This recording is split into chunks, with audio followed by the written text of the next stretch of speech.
Hello, loving health community. Welcome to this Cooking with Kate live class where I teach you how to make eating healthy simple. The holidays are here and I have a cookie recipe for you that is a sweet treat, but it does fall along the lines of a healthier dietary pattern. It's lower in fat, lower in sugar. It doesn't have all of those processed things that the regular cookies have, and your friends and family will love it. It's so good. These pumpkin spice chocolate chip cookies are a fun twist on the traditional favorite chocolate chip cookies. They're kind of a combination between those and a denser, cakier spice cake, which in my opinion is just a perfect mix of the two recipes. So go ahead and grab your PDF document. I've already spilled water on mine, and we'll just go over all of our recipe ingredients. So we're going to need rolled oats to make our oat flour. You can also buy oat flour. This is just a lot easier. If you have a blender, go ahead and pull it out now. We're going to be using sun nut butter in place of oil and to add a little bit of creaminess to them.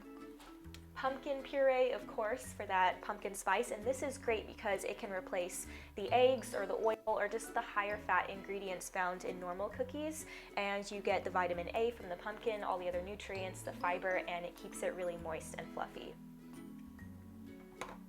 You're going to need baking soda, salt, vanilla extract, a sweetener of choice. I'm going to be using agave. I've also used maple syrup. That works really well.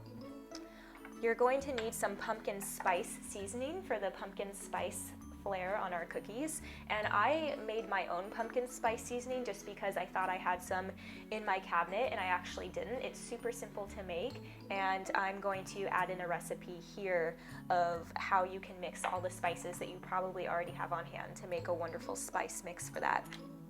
And then the secret ingredient that I was playing around with when I was researching recipes for this, because I really wanted something that had that pumpkin spice, that chocolate chip, that good texture, but was also healthier, and I didn't feel gross and sick after eating it.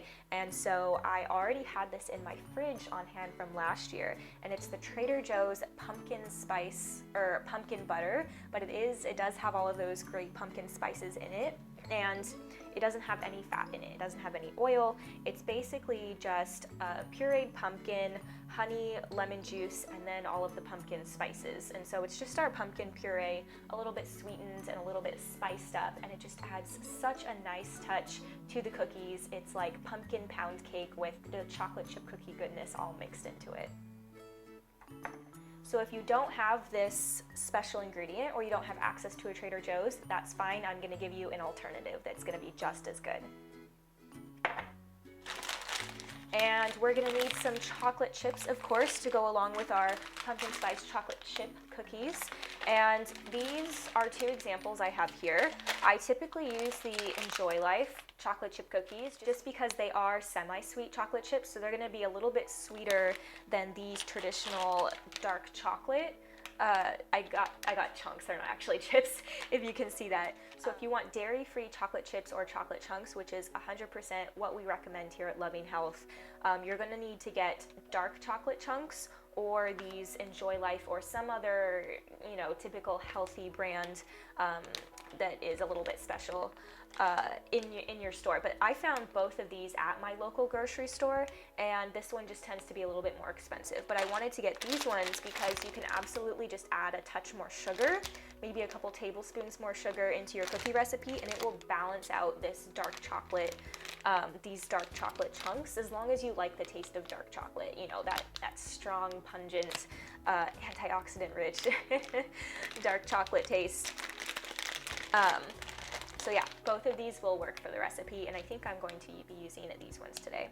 Be careful you don't get the mini chips. I did get the little mini chips last time, and I mean, they're good, but that chunk really, brings the whole cookie together, and the chips can melt and disperse, and so it kind of turns into the cookie part is chocolate flavored as well, instead of the cookie part being pumpkin spice and then having chocolate chips in it. So go for the chips or the chunks.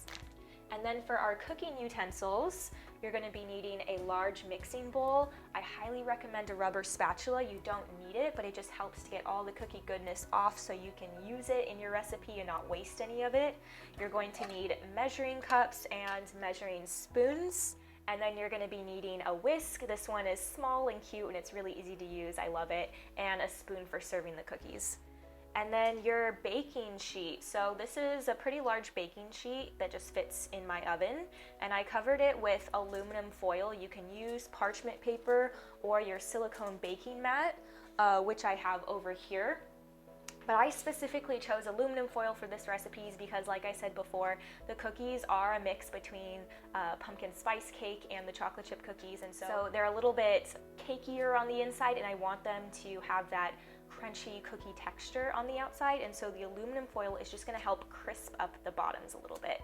I noticed that when I use the parchment paper, the bottom can get not soggy, but it just doesn't get as crispy as if it goes right on the baking sheet or on the aluminum foil. So this is what I'm lining my baking sheet with today. So if you haven't already, go ahead and line your baking sheet with aluminum foil, your silicone mat, or parchment paper, whichever you choose to use, and preheat your oven to 350 degrees Fahrenheit. Next, we are going to be making our oat flour, so grab your high-speed blender, and we're going to be measuring out 1 1/4 cup of rolled oats. Ooh. So a heaping 1 cup there, and about 1/4. So if you know me, I guesstimate a lot in cooking, which is good when you're making or figuring out a recipe, because then you end up with something a little bit different every time. You discover new flavors and how things work and mix together. With baking, it's kind of like a formula. If you don't get it right, the texture just doesn't turn out right. So yeah, I have a lot of experimental baking adventures, but I think this one will be fine. A little bit more oat flour is not going to hurt it too much, so we'll see how it turns out. So just another reason why I love the Vitamix so much, I just flip the switch on, turn it to high speed, and it blends that oat flour so beautifully. So I'm going to pour this into my mixing bowl here. Just making sure you get everything out from the bottom of the blender. And we're starting with our dry ingredients. So you have your baking soda. We're going to do a 1/2 teaspoon of baking soda and 1/4 teaspoon of salt.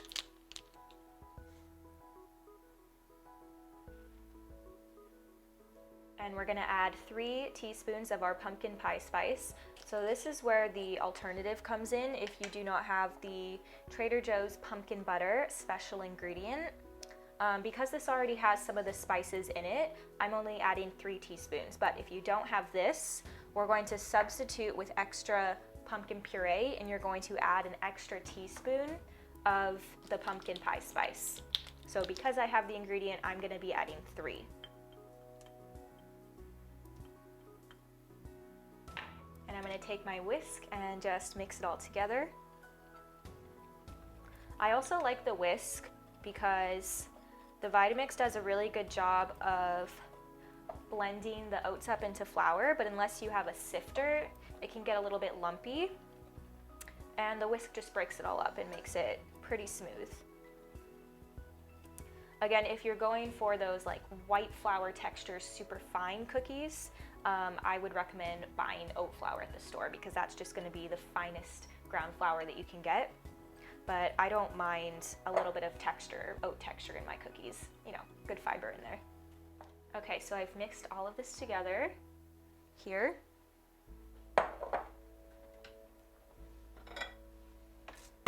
And I did just grab another bowl because I think I'm going to want to mix my wet ingredients separately and then add them in. So if you need a can opener, go ahead and grab that as well. And we're going to open up our pumpkin puree. Make sure you don't get pumpkin pie filling, because that can have some additives in it. So just the pumpkin puree. And you can get that at the regular grocery store as well. It's usually in the baking section. That's a mistake that I always make. I'm like, oh yeah, the canned vegetables, and I see the canned sweet potatoes, and I'm like, why are there canned sweet potatoes but there's no canned pumpkin? You know, canned pumpkin is a little bit more common, and then it's always in the baking section with all the chocolate chips and flours and sugar. So that's where it is if you can't find it at the store. So we're going to be adding a 1/3 cup of pumpkin puree. And then just put this aside. You can use it for lots of other recipes, or you can just make these cookies again, but this saves pretty well in the fridge for about a week. So again, if you don't have the special pumpkin butter ingredient, you're going to add a 1/4 cup more of the pumpkin puree. So speaking of our special ingredients, we're going to be adding a 1/3 cup of this into the mixture.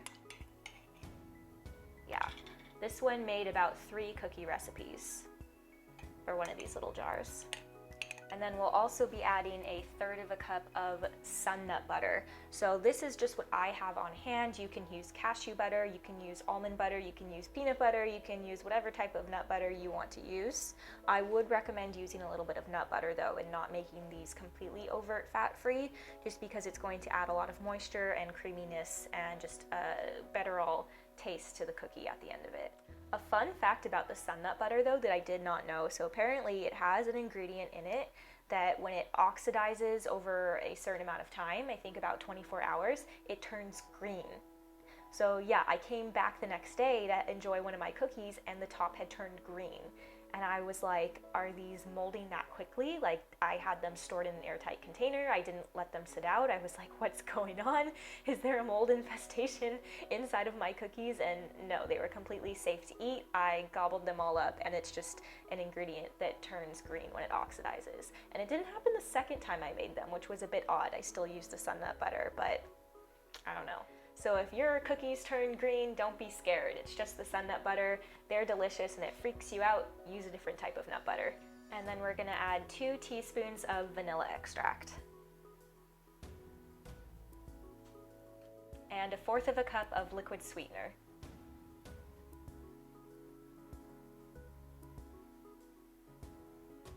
Again, if you don't have the special ingredient, go ahead and add a 1/4 cup more, so a 1/2 cup total of sweetener. And take your whisk and mix up all of the wet ingredients. You just want to make sure that all the ingredients are well incorporated together, especially the nut butter, because that can get a little bit chunky, particularly if you dump the oil out on top like me. Even if it doesn't have added oil, sometimes nut butters can separate, and so I usually just dump out the oil at the top. And it just leaves the bottom a little bit chunky sometimes, but you just have to give it a little bit more love, start up a little bit more, and it turns out just fine. So I've been whisking this together for about a minute, and this is what it looks like when it's well incorporated together, nice and smooth. And I'm just gonna fold this into the dry ingredients. And this is why I love these rubber spatulas. They get all the good stuff. And just slowly start to mix the 2 wet and dry ingredients together. As it starts to absorb all of the oat flour, it will begin to form a nice dough. It's not going to look exactly like traditional cookie dough because we are using non-traditional, healthier ingredients. And I do not recommend adding any extra liquid to this, even if it seems a bit dry, because it will all come together eventually. Just keep incorporating the flour into it. Okay, so once it kind of looks like that, we get to add our chocolate chips in. So I'm gonna be using the Enjoy Life chocolate chips today, or chocolate chunks. It's gonna be chunky pumpkin spice chocolate cookies. And I never measure these. I always eyeball them. So again, I'm sorry if you're someone who likes measurements, but with chocolate chips, you just can't go wrong.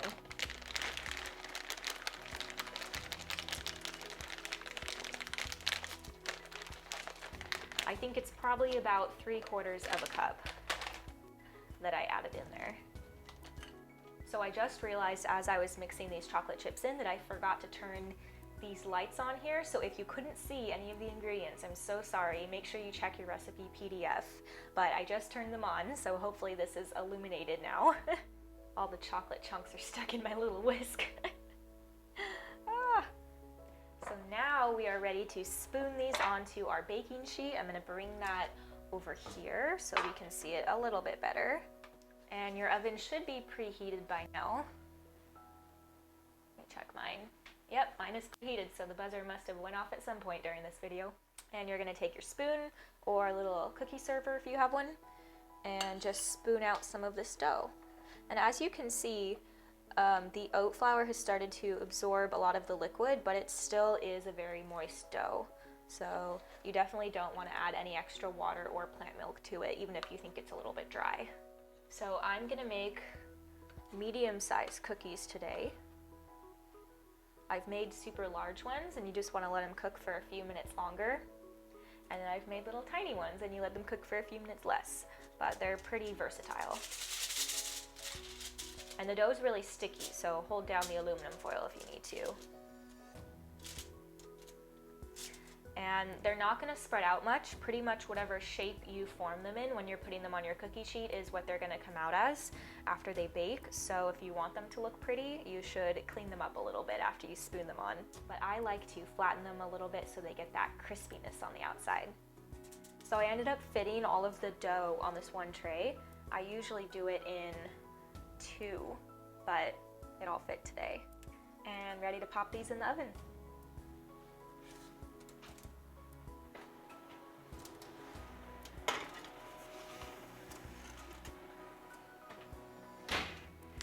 Set your timer for 12 minutes.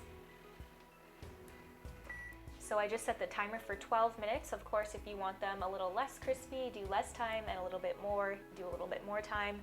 And I'm gonna clean all of this up and I'll see you guys when the cookies are ready. So I'm in the middle of cleaning up right now and I just wanted to tell you guys about one quick hack. These lids are perfect for these cans if you don't want to take the food out and dirty another container. You just want to store it in the can. And I believe my mom got these from the dog food cans. So we save them and wash them and then we just use them as lids for cans if we don't want to transfer food, but there's still enough in there and you don't want it to go bad and oxygenate in the fridge. So yeah, cool tip if anyone needs it. Okay, so I just took the cookies out of the oven and the baking sheet is very hot, so I'm just gonna let these cool off just a little bit before I show you what's going on here because they look amazing, incredible, delicious, and they smell so, so good. Also, quick side note, how cute are these little Christmas-themed oven mitts and pot holder things? They're so cute. They're getting me in the spirit right now. And I did say that I was going to put them in for 12 minutes and I checked them at 12 and decided to let them toast a little bit longer, so they're probably in for about 13 minutes. So you want to let them cool completely before you try to use a spatula to peel them off the baking sheet here and enjoy one. But I just want to show you what they look like here, if you can see. Cracks have started to form on the top, and if you touch them a little bit, they do feel a bit wiggly inside, if that makes sense. Like if you put a toothpick in, I'm not sure if they would come out clean, but they don't have eggs in them. They're done. You don't want them to get too dry on the inside, so just let them cool completely and let them set. I noticed that that's very similar with a lot of recipes that use nut butter in place of oil or avocado or something like that, is that they don't seem quite done and you don't want to overcook them. You just let them cool and set and then they're perfect when they're done. Not raw on the inside at all. So let them cool and set for about 10 to 15 minutes. And I'm gonna scoop one off to show you guys here. So let's see, which one should I pick? So we have some cookies here. Okay, you guys, so that's it for this recipe. It's super simple and easy and pretty quick for a holiday cookie recipe. You can pair this with some plant milk, store it in an airtight container, and definitely when you're reheating these the next day, toast them in your toaster oven. I wouldn't recommend putting them in a toaster because they can crumble easily, but just sliding them carefully into your toaster oven, it will get them nice and crispy on the outside again, like they're fresh out of the oven, and they're so delicious. Good to go. So I hope that you enjoyed this Cooking with Kate live class and are inspired to incorporate more loving health style recipes into your life each and every day. Bye guys, I'll catch you in the next one. See ya.